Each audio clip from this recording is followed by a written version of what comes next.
And like when we get called, like even with like the six here of diamonds, I don't think that actually matters much. I think we do have to follow through. The concerns here are just like the slow plays, you know, the ace king, the pocket ace, the pocket queens, that type of stuff. I am repping trips plus as well as some jack 10 straights. So let's follow through. Apply some pressure to an ace. Apply some pressure to queen x here. Good afternoon, ladies and gents. How's everyone doing? That is all I have to say on the matter. Okay. Getting a session started here. I've played, I think, 2 hands at this table. Working on getting some more tables. Yeah, I don't know. I am feeling incredibly lazy today, guys. That's what I'm going to go with. So we'll see how these games go. There's actually a little bit of a pot developing between Alvin and Aquaman over here. We'll see how this goes. And look at this first hand at the 100 snap. We got Bilbo Baggins making the raise, so we 3-bet this to 14, of course. Hey, what's up, Yevgeny? What kind of strategy do I want to use against Bilbo here? I think I'm going to start this one off with a check. I think that's okay. Got a great hand, by the way. Should probably check raise it a bit. Check raise it often. Yeah, sure. Not even that big. Yeah, it's kind of big. So, like, if he goes for the shove here, I will roll my eyes and then click call. Nah, I don't really feel like rolling my eyes, but it is going to be a call. Oh, and that's an out right there. Well, guys, we did get it in behind, but we, of course, had some nice equity with that queen of spades, and, well, that's a stack. Step 1, completely forget that heads-up poker exists. Step 2, jump into a heads-up game. Step 3, realize that, man, I probably should have learned how to play heads-up by now. And then step 4, we go back to step 1, completely forget that heads-up poker exists. Let's defend here, though. A pair of 6s, not bad.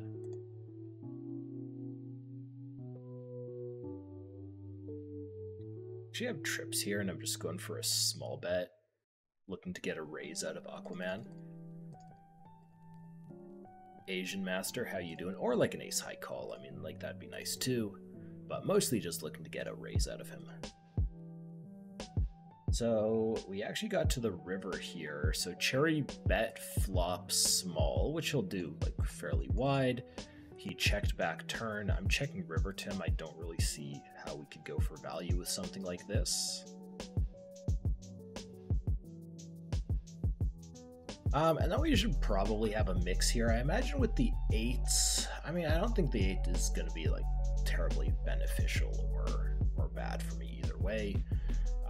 Let's go, I don't know, I think I'm going to actually go with like a reasonably low frequency call here. They roll a 1 anyways. All right. I'm going to go ahead and fold this. Looks like Ice is Nice might be joining our little game here. Welcome, Ice is Nice. Yeah, 3-bet seems like an easy call. Andres from Argentina. Good to have you here. Oh, little flush draw. Little flush draw. There we go. That works for me. And okay, so yeah, there seems to be a lot of comments saying, you know, the stream seems good. Naveki, yeah, only 2500 bitrate because yeah, on poker, like most things on the stream don't actually move. So yeah, you actually don't need it. I have the capability to go higher. I actually have the capability to go much higher, but it's never been an issue. I just don't want to get check raised all in off my hand here. Seems like a reasonable spot for just like 3/4. Should actually probably like low frequency go all in, but this seems okay. Cool, it's through. Okay, I'm going to bring us down here, and I'm going to give you a little recap here. So I raised the cutoff. This guy defends in the big blind. He is over 18 hands, 72 VPIP. I bet big on the flop. He check raised me, and then this king came in. But now I bet on the flop after timing down to the point of time bank because I was focusing on another hand. So I assume he's just like check raising me like mad just because of the timing issue. So like I flowed him with the king queen high, banked the king, and uh now how do I get money out of an 8? I don't know. It's a little bit hard. He goes for just like the snap check call. If he's like super splashy, then I don't know. Like maybe I can even go all in. I'm just gonna go for half pot here. I want to call out of an 8, and got the snap call. What did he have? I got a call out of 3. Cool. That works for me. Limped pot against Mr. Chips. It's not a 7 deuce. I will show it if he folds though. I'd hope he would call. His queen was just allowing the fish to bluff. You don't start that line pre-flop, my friend. Letting me bluff, on like, turn and river. Yeah, absolutely. I have no qualms about that, but what? Let's just kind of toss out another one of these. I'm not going to go like crazy polar here just yet. And I feel like we have to overbet the river. Like how could I not? Matthew Williams, you got a question. Shoot, man. What if Mr. Chips check raises me here? That'd be a gross spot. Alright, we win the pot. Things are now complicated. Okay, but we got like, what do we got here? We got the full 200 game, another full 200 game. We got the nice 100 snap pool. Let's go ahead and defend our blind up here. I'm pretty sure we still just click call here when we have the ace of spades. This is a crummy spot. Oh, a pair of 3s. Okay, my spot just got a little bit better. Not a ton better, but a little bit better. Seems like a call. And spade comes in. Okay, hold on. Is this a guy I try to bluff sometimes? So he goes check when I have the pair here. That's tough. Do I just want to check this back? I mean, I think I usually would, especially versus like a half stacker, like 40 VPIP guy. All right, fine. You just got nothing. Cool. So this is just a 4-bet all the time. It's going to go up to 46. Merrick, I don't know, reasonably aggressive guy. Hope he shoves once in a while. Your average player in this spot does shove too much, so, fingers crossed. Okay, when I say fingers crossed, should I actually cross my fingers? Because, God, my fingers are not crossed. I feel like a fraud. Alright, let's not low roll him. He has the ace-king, which is just like a super standard shove. Even though he has top 2 pair, he's drawing dead. And guys, we got ourselves a stack. Lovely. Got 2 queens here against ice is nice. Now, he so rudely did not 3-bet me pre-flop. So we just see a flop. The 994 is, I don't know, it's fine. Could go for some sort of like a check raise check line or just go for the check call. I'm going to go with the passive play here and just go for the check call. 3-betting jacks, or sorry, 4-betting jacks. 3-betting these 9s. He's short enough that if he jams, we'll just stick it in. Oh my god, why? And then over here, just facing an overbet on turn, at which point I think like something like this probably isn't going to be super profitable. Can we still like make a big blind off this? I don't know, that's tough. I'm gonna fold this to 1.5 times pot when I hold those suits. And then so I check back this against Devils. I mean, I don't know. I feel like I should just flat here, but like river is just gonna be hell. It's either that or go all in. Like it's never fold. Fine, I'll go with the call. But like there's some rivers I'm gonna fold. I don't think that's one of them. Like it's 41 into 94. If he has my pair beat, then congrats. I don't know. Annoying spot. Jack's had me the whole way. Alright. Annoying river or not. It's crazy that he doesn't 4-bet jam that one on me pre. I mean, I put a third of his stack in. He was playing the risky games. Just go ahead and mix this guy, but I'm going to pop us down over here where I have a turned straight blind versus blind against Prince. Let's go to 2340 here, just under a pot size bet. And I mean, that kills my action a little bit. Maybe even to the point where I don't want to just like pot size jam. I was kind of trying to set up for it. So maybe let's just kind of do something cheeky instead. Let's go for the 1/3. Just go for the 1/3. Looking to get called by a pair. If he goes all in, like I won't fold, but it is a bit annoying. All right, cool, got him. And ooh, wow, he does not like folding. Yo. Oh, I mean, I was hoping it would be a little bit more than that, but okay. Just got a little bit of gift here, guys. Pocket kings with the king of clubs here. Let's go for a little bet. Juniper Cat, good to see you. Just kind of keep going here, right? Like nothing crazy, like no over bets, but just toss in another guy like this.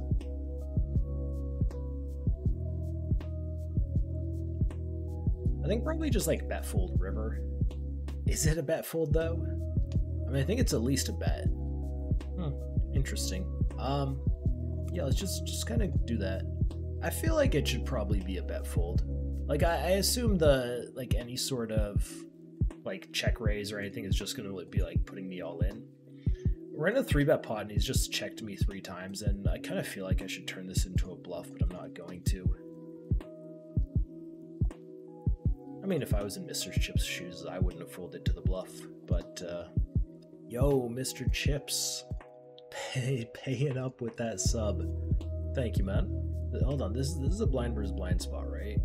I think so. I don't think this guy was dealt into the hand. Thank you so much, man. Welcome back to the bank.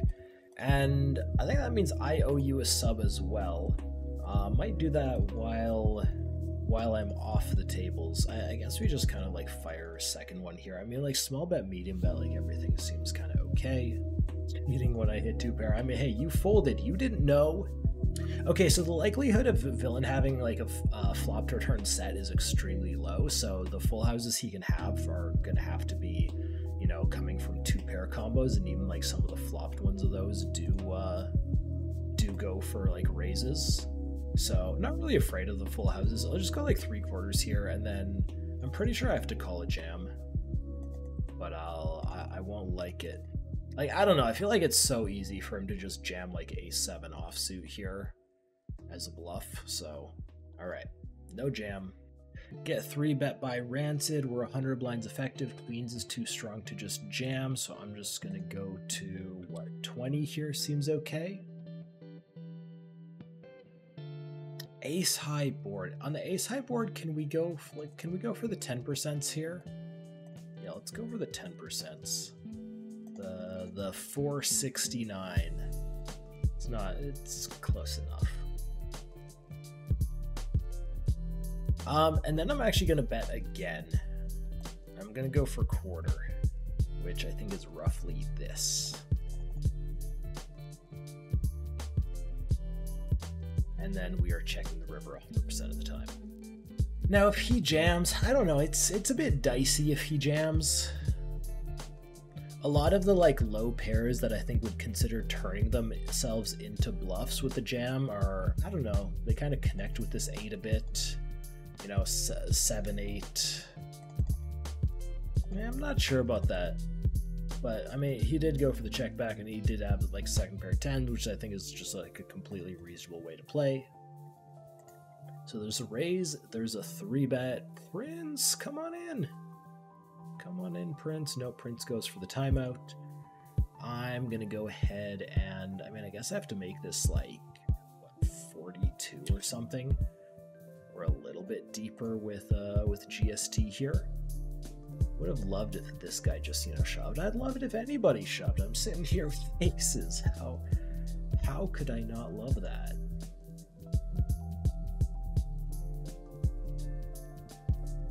Ooh, that's no fun. I'd imagine I have to go for like some smaller bets on this board. Not gonna do anything crazy, but yeah, just what, like a 1/4 pot, give or take, should be fine. Yeah, this guy, it's kind of dicey when I don't have the ace of hearts and there's still like a full buy-in behind. And I mean, it just got so much worse. So, I mean, I imagine this is a spot I should check like quite a bit of my range, and I mean, this seems just like a very good hand to check. So let's go ahead and do that. If he starts out betting, like, okay, so here's the question. If he starts out betting, what's he betting? Because, like, he's not going to float here with, like, you know, ace, queen of spades. Like, that's not a thing. On the flop, I mean. So he's either going to have, like, a pair of his own, or he's going to have a heart. If he has a heart, he still has me. Multiple ways to make straight flushes, by the way. That's a really weird size. I mean, I'm pretty sure the answer to this is just like never fold. I kind of hate it just, you know, because of chop equity. But I also think like this isn't a size that he should be taking in this spot. So I don't know. Fine. Here, have 40 bucks. You can get a lot more out of a queen there. Okay. Oh, he goes for the 20%er. I mean, on a texture like this, I don't actually think we do, like, do we raise anything? So let's just go for the call here with the 2 6s, and just like everything's good. I'd probably call, I mean, I'd even like call a third pot bet, but I think then we just kind of have to be at a frequency. So let's go for that. Ace on the turn is pretty rough, and I don't think I'm gonna bet these 6s every time, but I think I am gonna roll for them. Maybe let's just like bluff these half the time. When we get a 61, I think sizing wise, I'm actually just gonna go quite large here. Like I'm never betting a pair. Like my value range is like trips plus here, and like when we get called, like even with like the 6 here of diamonds, I don't think that actually matters much. I think we do have to follow through. The concerns here are just like the slow plays, you know, the ace king of the pocket, ace the pocket queens, that type of stuff. I am repping trips plus as well as some jack 10 straights. So let's follow through. Apply some pressure to an ace, apply some pressure to queen x here. And let's see if Useless Clown watches my stream enough to never ever fold to me. No, he does not. Okay, no, I have value hands once in a while, guys, I swear, but we do get the bluff through. Love to see it. Maybe an interesting spot here. Okay, so GST went for the raise, interested, went for the flat. I overcalled, which is questionable. It actually just gets led into. I think I'm going to go for a flat here with bottom 2. We'll see what GST does. We'll go from there. And so, like, this is a bit concerning, but I mean, GST, I think, can raise with worse hands.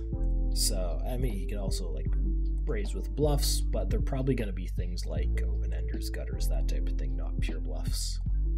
Seems like an easy call. Deuce on the turn is fine. And I think GST will really define his hand on the turn here. We'll see. I don't think a value hand is ever checking back, or like a strong value hand. I think a king will. That's dicey. Okay, I mean, here's the thing. I expect him to play like every single combo of jack 10 this way, which, I mean, I think is fine. And it almost certainly means that he will be overbluffing some rivers, so I'm pretty sure we just go like call. Just call and then call a lot of disconnected rivers. I don't know, this seems fine, but I mean on the dicier side, I guess. And I mean, we do block some sets, we do block some 2 pair, you know, that's always nice. And yeah, go for the call, and there's the jack 10. Perfect. Players who play the low stakes don't tend to make, you know, good defends against flop c-bets. Either they'll fold too much, or they won't check raise enough, or, you know, some might be just like overly aggressive. If they're overly aggressive, I don't want to be betting that hand there, but against, you know, over folds, under raises, like that type of thing, yeah, you just kind of go nuts. You just range bet most boards and end happy.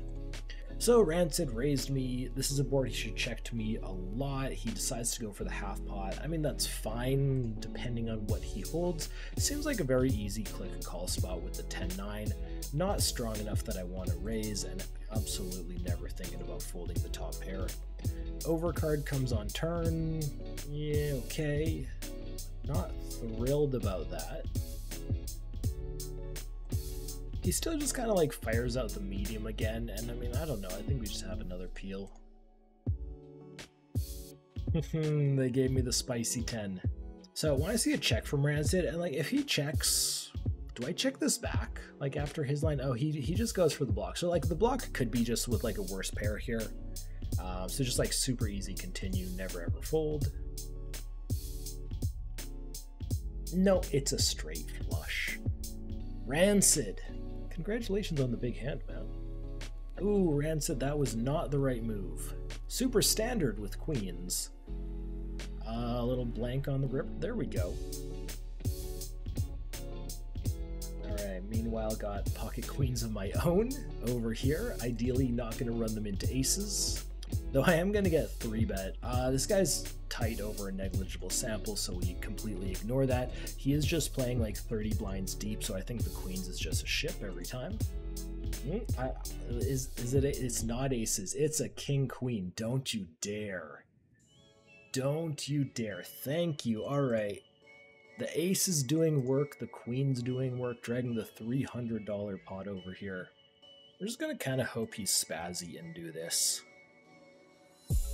Ooh, that's a fun board for a couple tens. So if I'm hoping he's spazzy, I kind of want to bet small here. Just like 1/3 should do the trick. I guess I'm kind of always betting here. Like honestly, like 1.3 times pot all in with like the flush draw and like the wheel draw here seems appropriate. If he's like super nitty and just going like 5x pre with like nutty hands, this is gonna torch money though. This is my first hand at the table, by the way.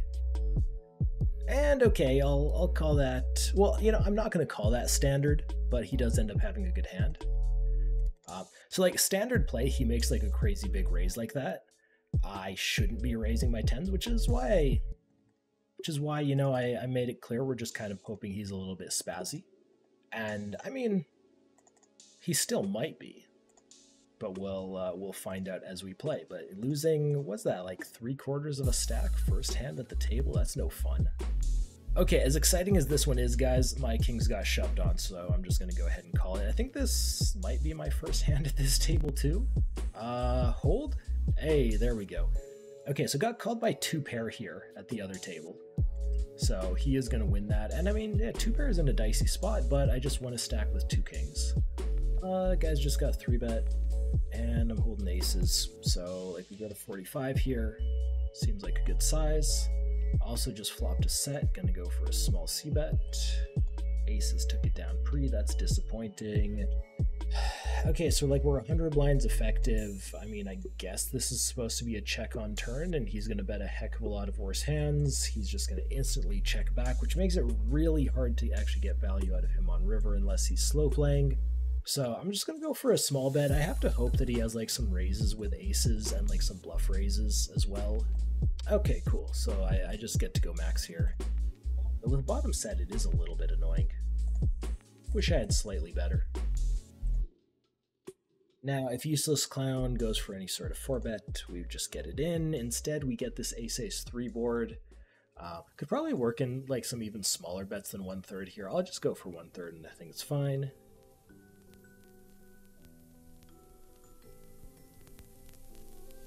Kind of interesting spot. I think I should, like with the club combo, I think I should bet here always. The question is just kind of size. I mean, I'm not like terribly afraid of flush draws. I don't know. Let's go like this. Take it, guys. That is $352 in profit for the day. We played a mix of 100, 200, and 500, though I'm pretty sure most of my volume was at 200, so I'm going to call that just under 2 buy-ins. And I mean, hey, cool. Graph went up the whole way other than this tiny little spot here. That's the kind of session I like. Right, guys, so that's going to be it for me. I already told you guys the follow, the subscribe thing. And okay, last thing to tell you is just that I'm going to be streaming again tomorrow and Friday as well at our usual time here around 1 o'clock Central, and I hope to see you guys there. Have a good one.